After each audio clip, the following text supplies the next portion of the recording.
Hello guys, welcome back to my channel. मैं हूं रघु राही। Last vlog में आपने देखा था कि कैसे हम लोग कोलांता से हिच हाइक करके we came all the way to Krabi. Yes, life में पहली बार we tried hitchhiking in Thailand and it was a very successful and a very adventurous experience. We loved it. It was amazing to just stand on the side of a road and अपने board पे हम लोगों ने Krabi लिखा था English में and in Thai language, and हम लोगों से लिफ्ट मांग रहे थे and people were stopping in every 5 minutes. Within 5 minutes हम लोग को लिफ्ट मिल रही थी and in that way we manage to come all the way to Krabi. आप लोगों ने देखा था कि हमारे साथ कोलांता में 3 लोग और वॉलंटियर कर रहे थे। माइसा थी, अतीना एंड सेरा। ये तीनों के तीनों हमसे कुछ दिन पहले ही यहाँ पे आ गए थे and we wanted to surprise them without telling them कि हम लोग आ रहे हैं। We left for Krabi and now we are finally going to the place जहाँ पे ये लोग ठहरे हुए हैं। And the place where we are going, it's called Tonsai beach. So Tonsai beach is very famous for its rock climbing. People from all around the world come here, they stay here for months and then they learn this sport called rock climbing. So हम लोग यहाँ पे आए, then we met our friends who were also here on the beach. We spent some really good time on the beach again, swimming, chatting, and then that same day Sarah का birthday भी था. So we celebrated the birthday with Sarah and Sarah was very happy to see us out of nowhere. It was a very successful surprise when she saw us. That day we just went to nearby cafes and वहाँ पे बैठ के we had our dinner और हम लोगों ने बहुत अच्छे से हम लोगों ने उसका बर्थडे सेलिब्रेट किया. So that night we stayed in Tonsai Beach. Oh my God, this is unbelievable. Oh shit. What? What was that? What? No. What was that? I can't touch the ground. I don't know. Let's run. Man, he went climbed all that way. I can't believe that. Next morning, मैं और गागी we started to explore the nearby places. We started walking towards this beach, which is known as Railay Beach, which is one of the most beautiful beaches that I have seen in Thailand. यहाँ पे हम लोग आए and then we started walking. And जब हम walk कर रहे थे तो हम लोगों ने काफ़ी चीज़ें देखी यहाँ पे, और जैसे मैंने बोला था कि this place is also known for rock climbing. तो यहाँ पे बहुत सारे लोग देश विदेश से आते हैं रॉक क्लाइंबिंग करने के लिए।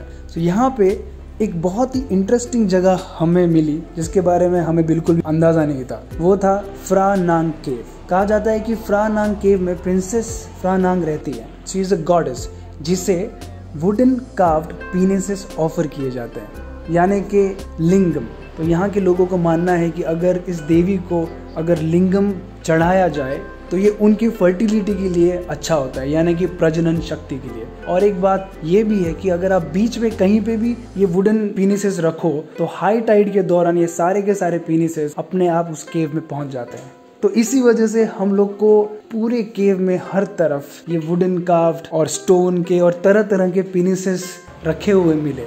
So this was a very interesting fact that we got to know when we came here, and it was a surprise because as I said कि जब हम लोग travel करते हैं तो we don't really look about the places that we want to go. We just start exploring, चलते चलते घूमते घूमते, and ऐसे ही चलते चलते घूमते घूमते जब हमें इस जगह के बारे में पता चला हम लोग काफ़ी ज़्यादा सरप्राइज हुए थे।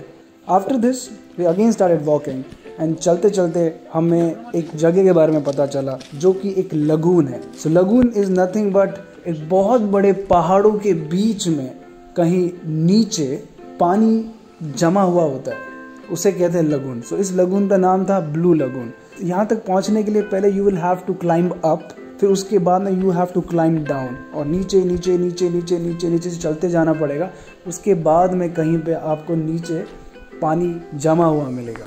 आई wanted to go here and Gargi just wanted to take some rest. तो मैं जब जा रहा था, because I did not have shoes, मैं अपने स्लीपर्स में ही जा रहा था, तो वहाँ पे कोई एक लेडी थी, she saw me and this is a very interesting story. because she said ki, where are you going? I'm like, I'm going to the lagoon. So is this the right way? She was like, yeah, this is the right way, but I don't think you will be able to go like that.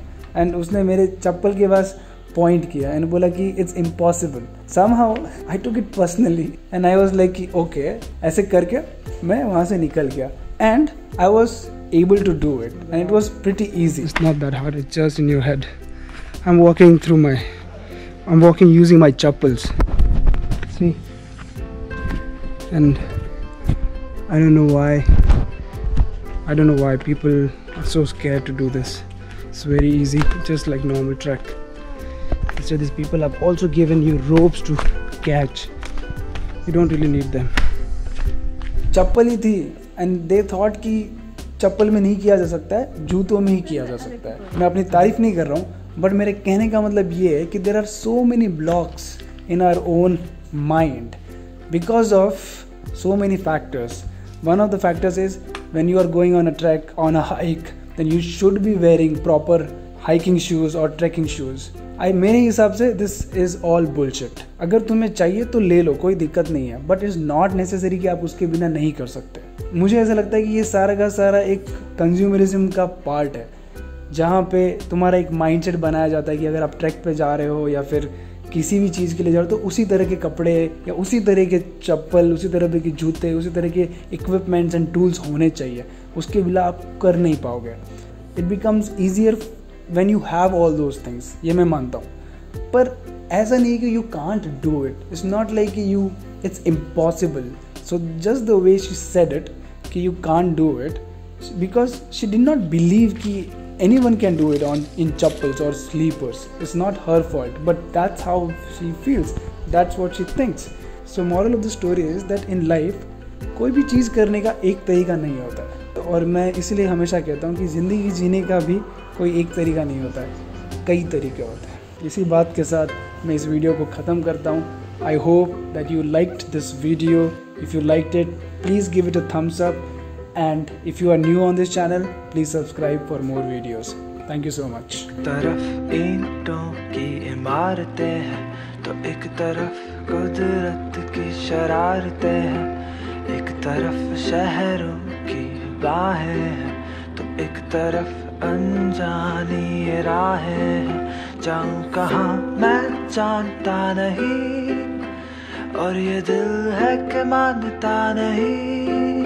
जाऊं कहाँ मैं जानता नहीं, और ये दिल है कि मानता नहीं.